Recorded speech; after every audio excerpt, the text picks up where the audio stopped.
Welcome to our next series of our podcast with Zareen.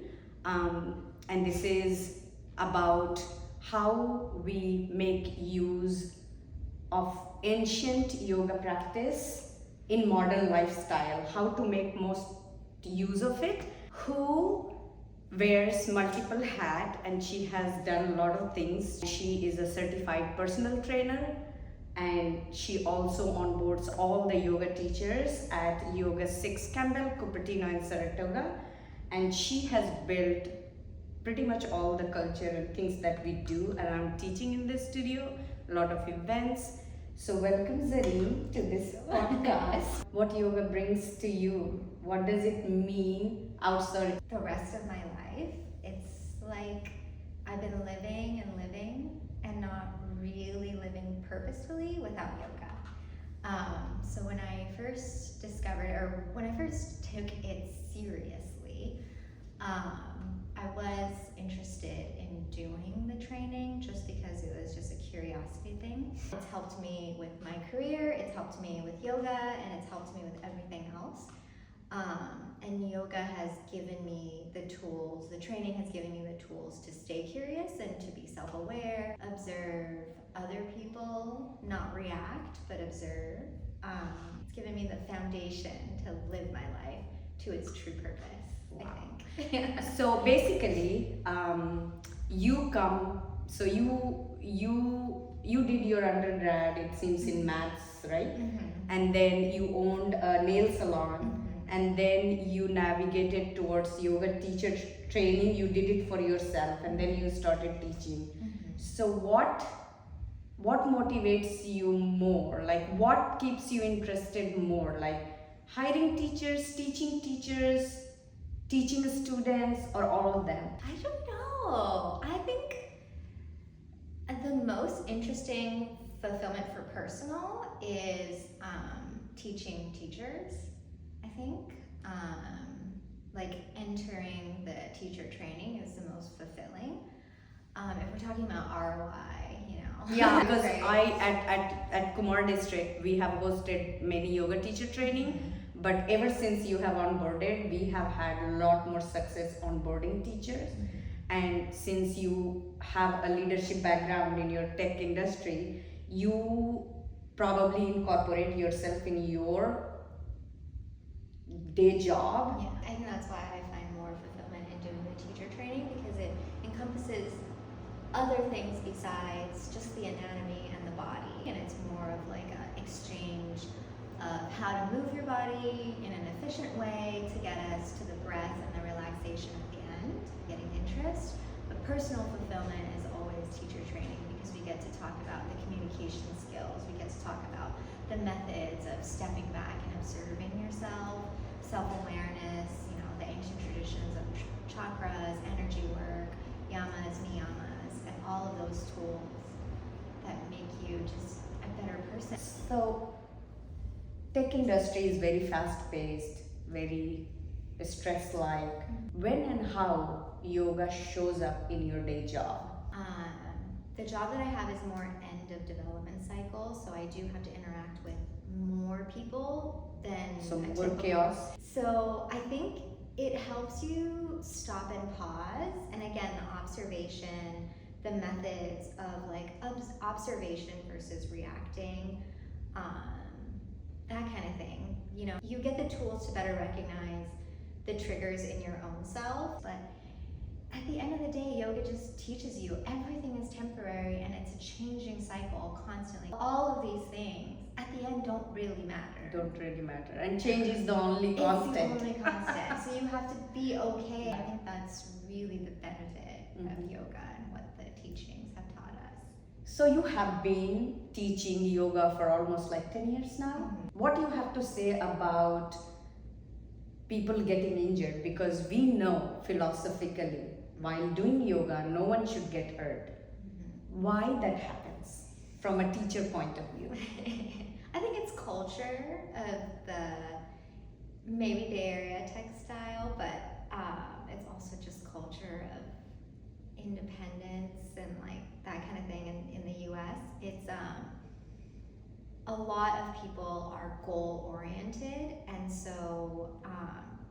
everything, because you're spending energy, you're spending time, you're spending money on something, if there's nothing in return, it doesn't feel worth it, right? And so when your goal in yoga is just to reach a posture, reach something hard, Or performance. exactly, then you're always chasing something that is outside of you, right? And yoga is just the opposite. It's all an What we internal should be thing. doing to encourage folks to take advantage, even in the modern life, right? Like yoga was for folks who were living in jungles and they had hardships and they needed a strong body, a strong mental space, is like very emotionally regulated, and they were able to do it. We are not living in jungle, but our struggle is no less, right? Yeah. Like we have so many stimulations going on, so much stress, Mhm. and we are always running externally, but ultimately everybody is looking for happiness or Right. peace, right? And for that they have to go inward. I think in the beginning it was always like, I need to prove myself. I can't be a good teacher if I'm not able to do a handstand, you know, or like but we know now our biggest predator is stress. The hardest pose now is probably sitting still and being Stillness. and being aware of your body. And I think it takes a lot if you work out or you do yoga in the morning versus yoga after a really hard day. It takes a very long time at the end of your day to really tap into your body. And that is where the yoga happens, is when you're able to breathe and tap into your body. You're reaching that meditative state where you understand what's going on in your body. But it is very true. The amount of training anatomically that you get in yoga, or at least our training, is in line with the amount of anatomical training that you get as a doctor. But the training is observation versus comprehension. And doctors get comprehension because they have to do the labs, they have to do the experience, and then they can diagnose you.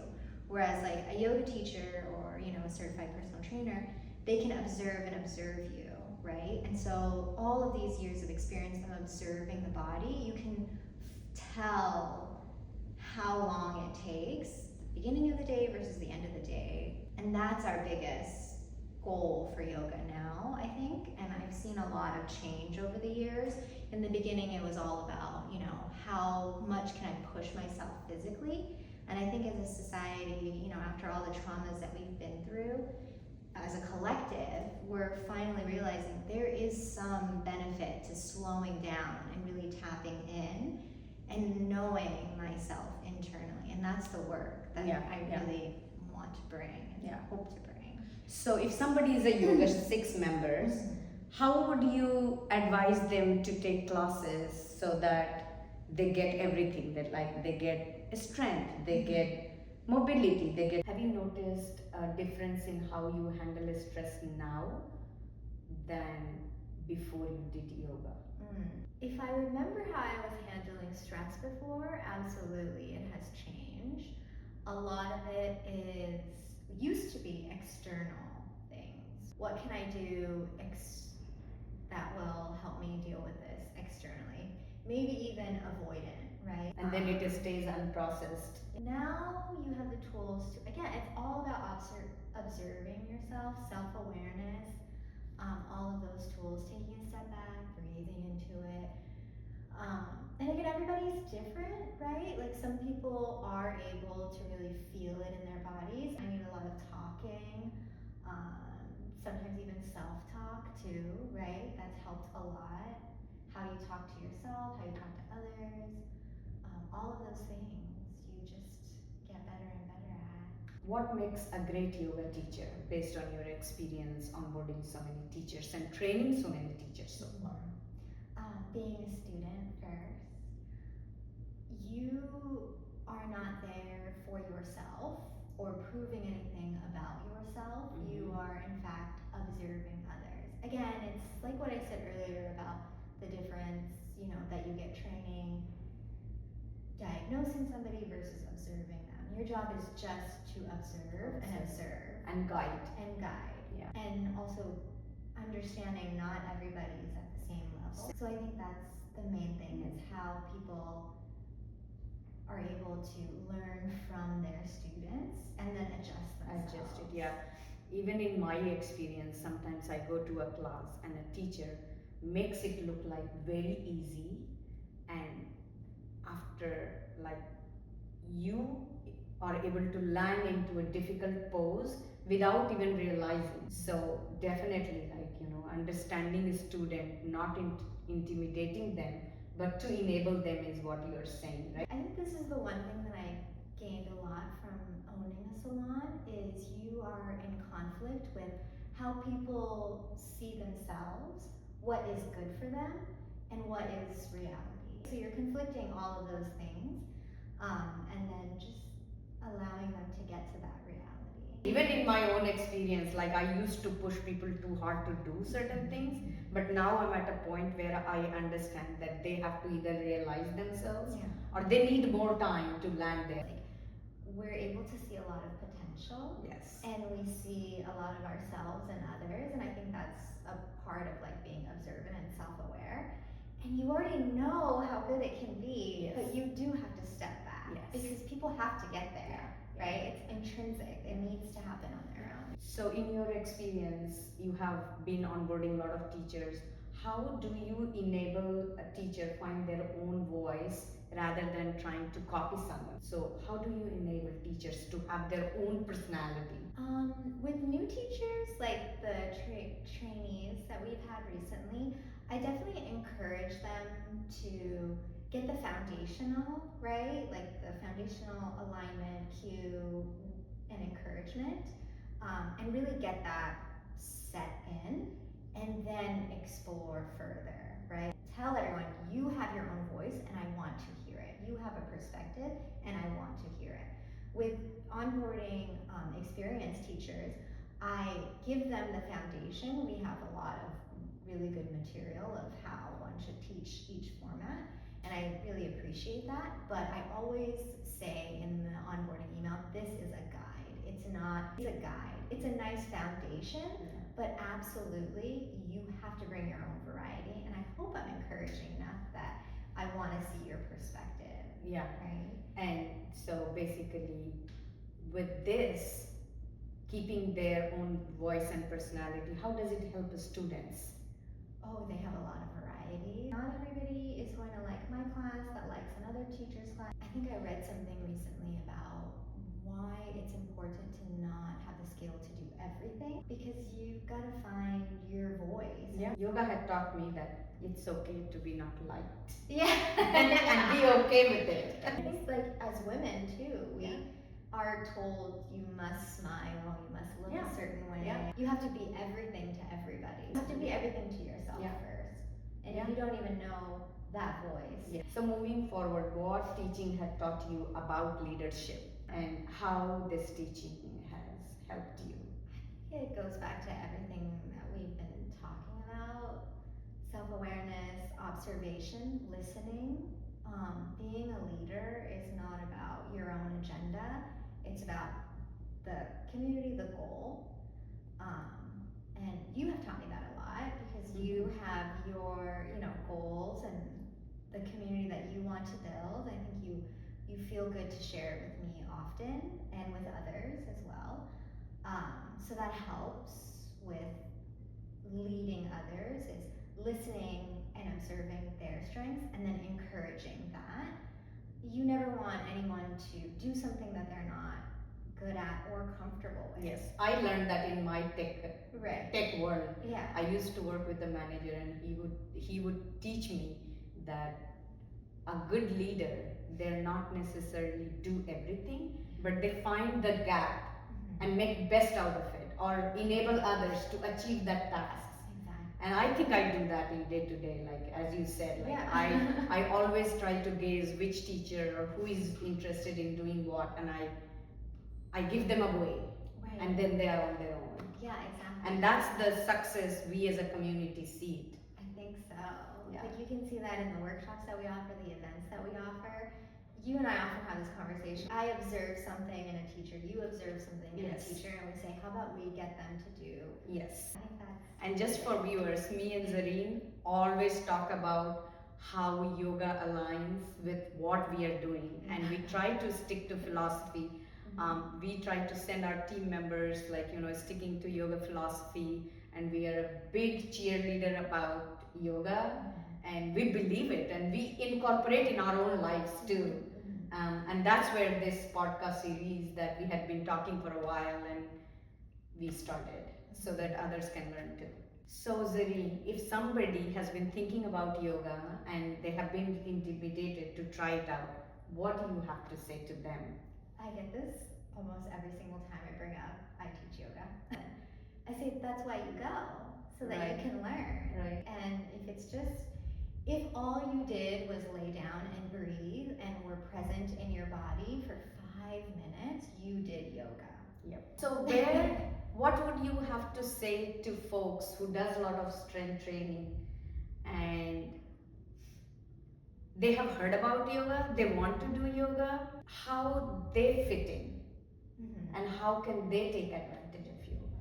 Yeah, it's a hard one to sell, I think, sometimes, because a lot of people that I've encountered who only do strength training just see yoga as stretching. And my answer is often it's so much more than that. And again, it's just being able to be present in your body and breathe and just understand your body fully. And they can do our strength focused classes for a strength too, right? Yeah. And I think in power yoga we use our body weights a lot to manage, and I think when you are managing your own body weights, I think based on my experience that you need to be a lot more focused, because you can get injured and you won't be able to do effectively. It's a mix of trying to get people in the door, because in 30 seconds or less you cannot explain why every energy point is open in your body and then fully awakened and then fully grounded. Because that's what happens when you take a hot class, for example. All of the chakras are basically opened and then grounded. So my main thing is being present in your body, being able to learn how to get flexible, learn how to do the poses, and then learn how to be present. And hopefully that's enticing enough that people do it often enough where they start to recognize, I am feeling really good. Yes. Why am I feeling so good? And then you can bring up, it's because your chakras are aligned and you're actually grounded in your body and grounded in the earth and then grounded in community. There's so many white papers and scientific research being done with how one can be in a room and breathing at the same pace as another. We eventually sync our heart rates. We eventually sync all of that energy between us, and then you feel really good, right? So all of that just gets open when you take a yoga class. So you and me know that we have been getting a lot of folks to the door because they have been either recommended by their physiotherapist because they can only do for so long physiotherapy, and then sometimes from doctors because they're injured from their gym workout or lifting weights. What recommendation do you have for folks like that? So there's a lot of reasons why people get injured in the gym. Misalignment and doing something incorrectly for so long essentially trains your muscles to get used to that movement incorrectly. So true. Right? And I think one of the reasons is when we look at the data that is done to properly show an exercise, about 80% of any research is always male, right? And the anatomy is very vastly different between male and female and between each other, right? And I say this often in my classes is sometimes you just need a block because your anatomy might be different, right? And that's okay. And so often you see people who get injured, they want to take the strength training classes, they want to take the sculpt, they want to take the power because it's hard to turn off the mind, right? But if you're already doing a posture wrong and then you continue to do it wrong and wrong and wrong, your body will eventually get used to this wrong behavior and then compensate in other ways, right? You'll see a knee is hurting, but what's really happening is the hip is what's overcompensating on the other side. So that's why it's really good to just slow down, maybe take either a slow flow, which is more in alignment with let me just do one posture, get it correctly Mhm, done mhm. in my anatomy, feel it where I'm supposed to feel it, Right. and then continuously do that. Or restore, Mhm. right? We have some good yin options where you're in a position that allows the energy, the body to just fully be in that pose. And also understand in certain pose where I feel good Correct. versus where I feel stress. Right, exactly. And we do that in teacher training too. We talk about where is the major muscle group that you are feeling, where is it coming from. And I used to say this a lot in my classes, you can make every class sweat as much as a 5K, right? If you are fully tapping into every single muscle. If you hold warrior 2 for 3 minutes straight, Oh my you God. are fully pushing the ground away. You're fully putting your knee, opening your hips, squeeze every single, even from the crown of the head. You will feel it within 30 seconds, right? So it's about the foundations, and I think that's often what happens when you're working out alone is you see something online, you see the research being done. The research is 80% male, and maybe that's not the right position for me to take it. Women have a different carry angle, right? Because we have bigger hips. So when you're standing in a neutral position, your elbow is already bent as a woman. And some people will be bent a little bit more, and that's neutral. Whereas a man can fully straighten because there's no hip here. Exactly. So when you're going down in a push-up for a man, it's fully engaging the triceps if they're fully squeezing. However, if you have a higher carry angle, what ends up happening is you start to find a little pinch in front of your shoulder, which then means you need to widen a little bit and then go down. Because really you should be feeling that chaturanga push-up in your tricep, not in your shoulder. So if you are feeling it in your shoulder, that means you need to go wider. Sometimes they even go far as to say you need to bring your hands out just to give you that rotation in the shoulder so you're able to get into the tricep versus the front. Wow. So one word to describe yoga. That's so hard. On pause. I have a really long answer for this.